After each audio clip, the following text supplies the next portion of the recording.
Okay. Alhamdulillah Rabbil Alamin. Wassalatu wassalam ala Rasulillah Sayyidina Muhammad wa ala alihi wa ashabihi wa man tabi'ahum bi ihsan ila yaumiddin wa ba'd.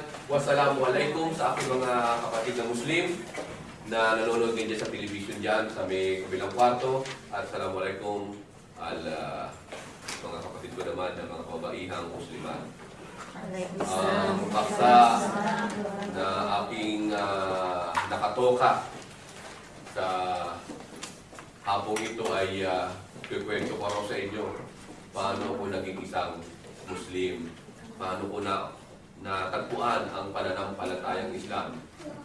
Babalikan natin ang kasaysayan ng aking buhay. In other words, dapat wala tayong itatago, no? Kailangan talaga. Sabagay hindi tawag ang aking buhay labas na bukas na aklat, mga minamahal ko mga kapatid at kababayan, lalo na sa Metro Manila. Wala ng tao na siguro sa Maynila, na lalo na mga malalaki sa akin, nakakilala lubos sa akin, na hindi nakakakilala sa akin. Ako lang naman, kami po naman na pamilya ng mula sa angkan ng Barcelona, taga Bicol po ang aking ama. Ang aking namang ina po ay Lagman, kaya Pampangan po ang aking ina sa Makabebe. Kami po ay pareho po ang angkan ng aking magulang. Nanay tatay ko po ay pareho po mga debotong, sagrado, dekandadong mga Kristiyanong Katoliko. Okay. So, paano po ang nangyari sa kasaysayan ng aking buhay? Simple lang po, ang nagkikwento niya na yung aking magulang, ang aking nanay. So, siya po ay buhay pa, ganun din ang aking ama. So, sila po ay buhay pa. Na po, sa kapagkat ang aking ama po ay nabiyudo, muli siyang nagpag-asawa. Ang nanay ko nga ang napangasawa niya. Ang aking ama po ay nakakapag 52 anyos na po siya. At ang aking nanay naman po ay 40 anyos nung mapangasawa. Ang pangalawang asawa po ang aking ina, nabiyudo nga po ang aking ama. At sila ay nagsama ng 1 taon. Hindi sila magkaanak dahil sinasabi na mag-menopause na po ang aking nanay dahil 40 na nga po kumbaga sa talagang wala na.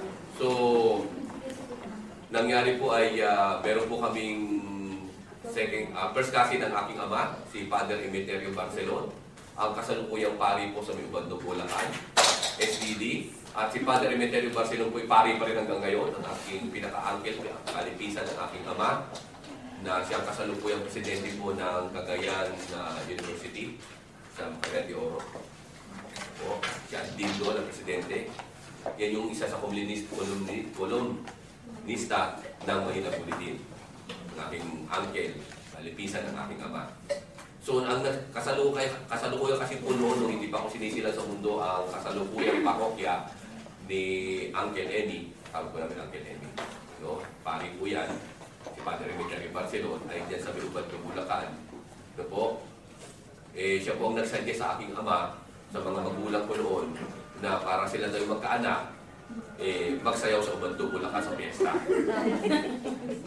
So, to make the story short, ginawa naman ng aking mga magulang yan. At sila rin nagkikwento sa akin. Doon ako may isip na, sabi nila, sayaw kami iho para lumitaw ala sa mundo. No? Okay. So, bago sila magpunta sa Ubando, Bulacan, bali 41 years old ang nanay ko noon, sabi ng nanay ko at saka ng tatay ko, nag-usap sila, na pag nagkaanak sila, ibibigay nila bilang regalo na sa simbahan. They will offer it. Panata. Na sino man ano ba daw maging anak nila, alay na sa ano. Kung ito'y babae, magmamadre. Kung ito ay lalaki, magpapare. Kasi lost na ang kanilang faith na magkaroon pa sila ng anak.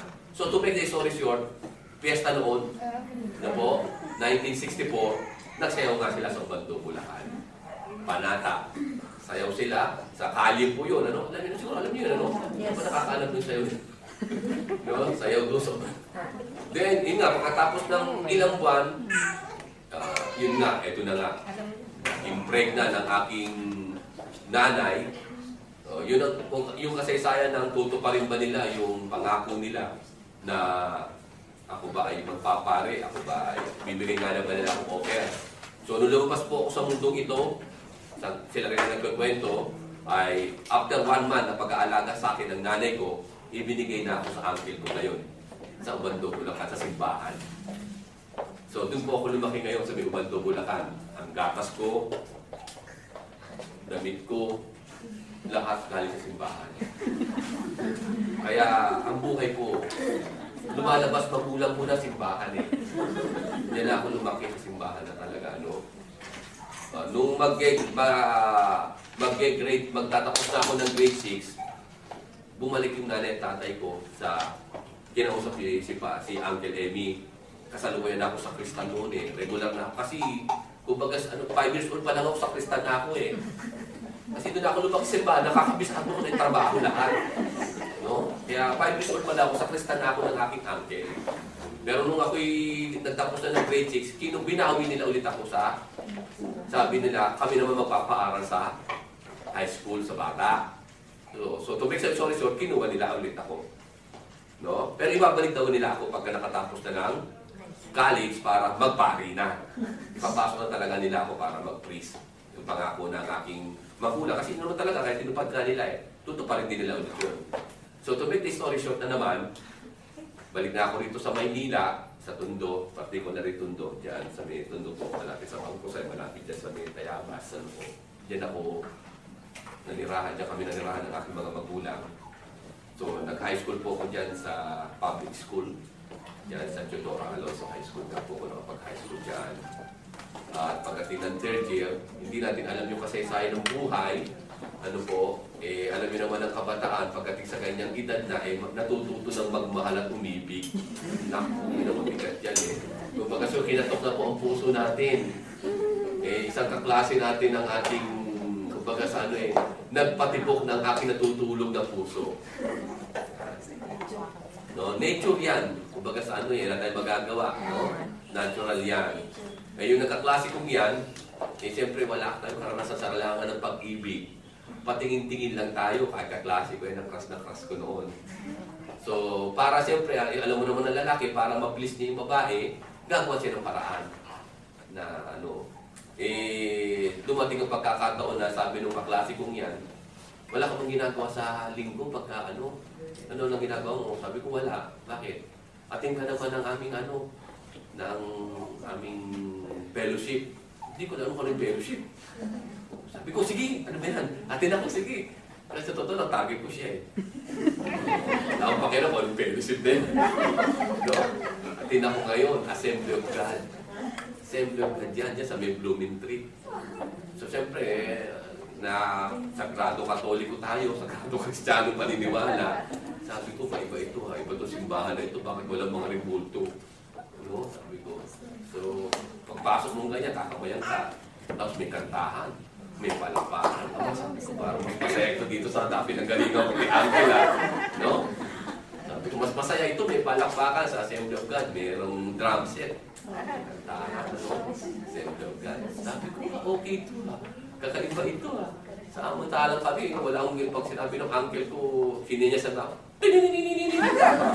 O siya gano'n. Gano'n pa lang. Tapos nalamit lang ako sa tahanan na pang sakristan. Gano'n lang ako sa pato eh. Pag susubo siya. Nagkasapo kaya. Sakristan na ako talaga eh. So sabi ko, parang maganda yung mas maganda ito to sa ginalakihan ko ha. No, natutuwa ako kasi palakpakan, may kantahan. Tapos wala sa amin. Sabi ko, walang gano'n sa amin. Kinagis ng reliyon. Sabi ko, mas maganda ito. Tapos may mga sermon na yun. Tapos may mga ano. So, imbis na yung panlinigaw ang nasa target ko, nawala. Nawala yung focus ko doon sa target kong sinisinta ko na crush ko, nakaklase ko. No? Hanggang sa magpatuloy ako ng pag-atina. Hindi niya na ako iniimbitahan.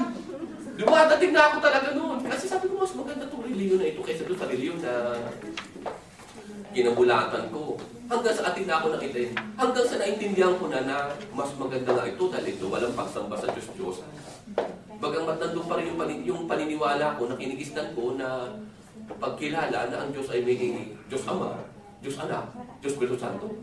At isa lang din ang Diyos, pero tatlo, nasa utak ko pa rin nun, ano? Isa lang nga yan. So ang pinakaiba lang naman talaga ng Kristyanismo ito, pareho silang Kristyan.